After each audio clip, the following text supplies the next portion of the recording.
வணக்கம். நான் டாக்டர் ராமநாதன் அர்ச்சனா. 2025ஆம் ஆண்டு ஜூன் மாதம் 5ஆம் திகதி டைமுகள் டேட்டுகள் சில நேரத்தில் மாறுபடுறது, மன்னிக்கவும்.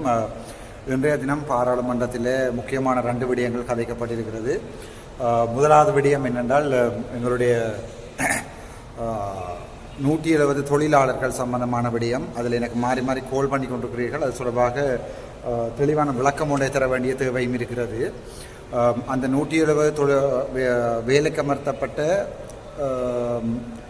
தொழிலாளர்கள், அதாவது அட்டெண்டன்ஸ் தொடர்பாக, அல்ல அதுக்கு கீழே சாதாரண தொழிலாளர்கள் தொடர்பாக இன்றைய தினம் பாராளுமன்றத்திலே கேள்விகள் கேட்கப்பட்டது. என்னால் அதுக்கு பிரதி சுகாதார அமைச்சர் சொன்ன பதிலையும் நான் அதில் தமிழாக்கம் செய்து போட்டிருக்கேன். அதனுடைய சமரி எப்படி என்றால், அவர்களுக்கு அடுத்த தடவை வேலைகள் வழங்கப்படுகின்ற சந்தர்ப்பத்தில் அந்த வேலைகள் வழங்கும் போது முன்னுரிமை அளிக்கப்படும் என்றும், அது தொடர்பாக தங்களுக்கு ஒரு கடிதம் ஒன்று தந்திருப்பதாகவும் சொல்லியிருக்கிறார்கள். அந்த கடிதம் நான் நினைக்கிறேன் போதனா வைத்தியசாலைக்கு அனுப்பப்பட்டிருக்கும். அந்த கடிதத்தில் பிரதி ஒன்று எடுத்துக்கொள்ளுங்க. அதே நேரம் இப்போ அவர்கள் எந்த அரசாங்க வேலை வாய்ப்புகளையும் கொடுக்க போவது போன்ற ஒரு நம்பிக்கை எனக்கு இல்லை.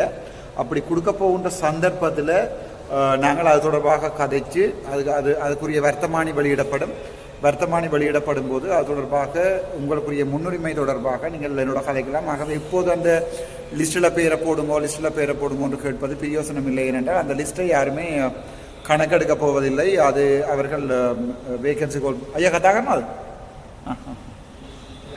சரி.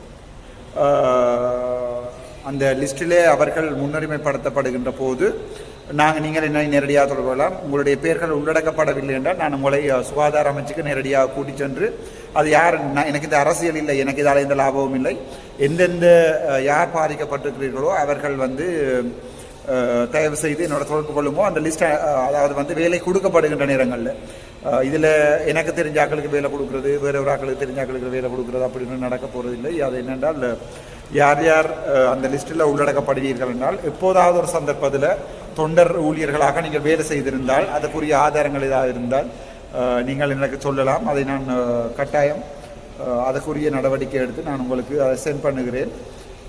சென்ட் பண்ணும்போது நீங்கள் அந்த உங்களுடைய பேர்கள் உள்ளடக்கப்படாவிட்டால் நேரடியாக சுகாதார அமைச்சிலையும் கதைக்கலாம், என்னடையும் கதைக்கலாம். மற்றபடி எனக்கு தெரிந்த யாரையும் கொண்டு போய் வேலைக்கு சேர்க்க போகிறதும் இல்லை, அப்படியான தேவையும் இல்லை, அப்படி அரசியல் செய்வோனும் இல்லை. நான் முதலாவது விடயம். 2வது விடயம் தெல்லிப்பளை வைத்தியசாலையில் அலோவில் பொறுக்கியாண்டா அது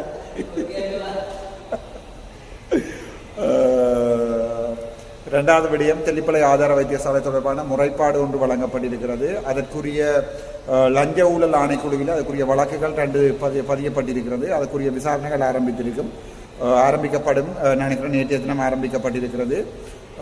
அதன்போது சம்பந்தப்பட்ட விடயங்கள் பப்ளிக்கு வெளியால் வரும். அதை சுகாதார அமைச்சர் பிரதி அமைச்சர் சொல்லியிருக்கிறார். அதுக்குரிய முழு உதவியை நாங்கள் வழங்குவோம் என்று. அதே நேரம் இந்த வைத்தியசாலைகளில் என்ன நடக்கின்றா, முக்கியமாக தெல்லிப்பளை, சாவச்சேரி போன்ற வைத்தியசாலைகளில் நோயாளர் நரம்புலி சங்கம் ஒன்று இருக்குது. அந்த நரம்புலி சங்கங்களில் பணம் கொடுக்கல் வாங்கல் செய்யப்படுகிறது. ஆனால் ஒருபோதுமே அவை வெளியால் வருவதில்லை.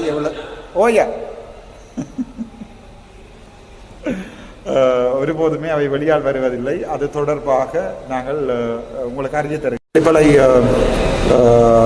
அந்த வைத்தியசாலை தொடர்பாக நாங்கள் லஞ்ச ஊழல் ஆணைக்குழுவிலே முறைப்பாடு செய்திருக்கிறோம். அந்த விசாரணைகளின் பின்னர் தனிப்பட்ட வங்கி பணங்களை யார் யார் வைத்திருந்தார்கள், இவ்வளவு பணம் அங்கே அனுப்பப்பட்டது, யார் யாருக்கு கண்ட்ராக்ட்கள் கொடுக்கப்பட்டது, அது எவ்வாறு அந்த கண்ட்ராக்ட்கள் கொடுக்கப்பட்டது என்பது தொடர்பாக எல்லாம் நாங்கள் ஆராய்வோம். அதில் கணவர் அதில் அகப்படுவதற்குரிய சாத்தியக்கூறுகள் உண்டு. அந்த இடங்கள் அவற்றை நாங்கள் பார்த்துக்கொள்வோம். இது 2வதாகவே இவ்வளவு காலம் நீங்கள் ஒன்றுமே செய்யலை என்று சொன்னவர்களுக்கான பதில் இது. கெட்டது நடக்கிறதுக்கு 1 நாள் 2 நாள் போதும். ஆனால் அதாவது ஒரு ஒன்றுமே செய்யாத அப்பாவி ஒருத்தனை ஜெயிலுக்கு அனுப்புறதுக்கு 1 நாள் 2 நாள் போகும். ஆனால் அதுக்குரிய விடயங்கள் வழியால் வரும்போது சம்பந்தப்பட்ட தரப்புகள் எல்லாருமே உணர்ந்து கொள்வார்கள். உண்மைதான் என்ன நடந்த என்பது தொடர்பான உண்மைகள் தொடர்பாக அவர்கள் நடந்து கொள்வார்கள். இன்றைய தினம் அது தொடர்பாக சுகாதார அமைச்சரிடம் காய்ச்சிருக்கிறார். அவரும் சொல்லியிருக்கார் அவ்வளோ பெரிய பணம் 30 மில்லியன் 300 லட்சம் 3 கோடி என்பது பெரிய பணம். அது தொடர்பாக தங்களுக்கும் தெரிவிக்கப்பட்டிருக்கிறது. தாங்களும் அது தொடர்பாக விசாரணைகளை ஆரம்பிக்கிறோம் என்று சொல்லியிருக்கிறார்கள். நல்ல விடயங்கள் தான் நடந்திருக்கிறது. அது தவிர இன்றைய தினம் இப்போது இன்னும் அடுத்த ஸ்பீச் ஒன்று இருக்கிறது. அதன் போதும் சில விடயங்களை நீங்கள் பார்க்கலாம். நன்றி, வணக்கம். டாக்டர் அர்ச்சனா.